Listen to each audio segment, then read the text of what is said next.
We get a lot of emails from all over the world. Sometimes it can be overwhelming, but we do our best to listen to the need and to help where we're able. In fact, just last week, we got an email from Canada that outlined a very specific need of a man who was actually in Central America in El Salvador.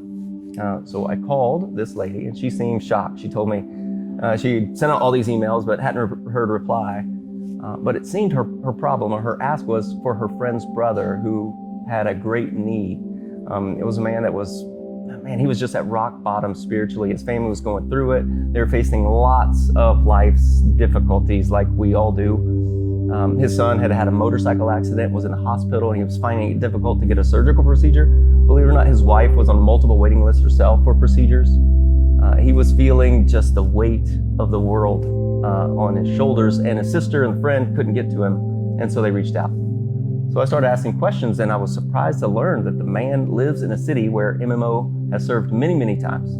The pastor is a friend of ours, and I thought, wow, there could be a way that we could get this man some help. And so I got off the phone and excitedly called this man in El Salvador who was facing all of these difficulties and talked him through and prayed with him and told him about this pastor and the church.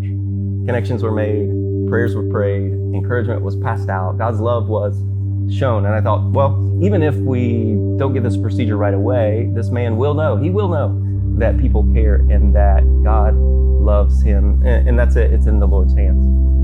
But it couldn't have been. Look, just a few hours later that my phone started lighting up with updates. My son was able to get a procedure for tomorrow morning. Later, he said that his wife was scheduled for an appointment for a procedure that day. And later, just thank you. God is working. Thank you for supporting us. Just a text of thanks. It seemed that this local church was able to get this man spiritual and physical help all within hours of that very seemingly random first email. Many may look at this and say, wow, that is a great story about connections.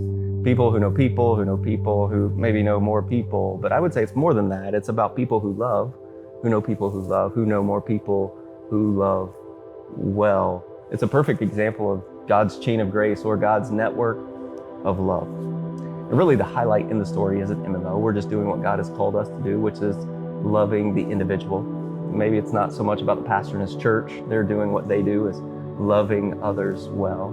Maybe more than anything, to me, it was about this friend in Canada who had a burden for others, who made a powerful very first step. A powerful first email that really was this starting domino showing God's love. And we want to praise the Lord for his love.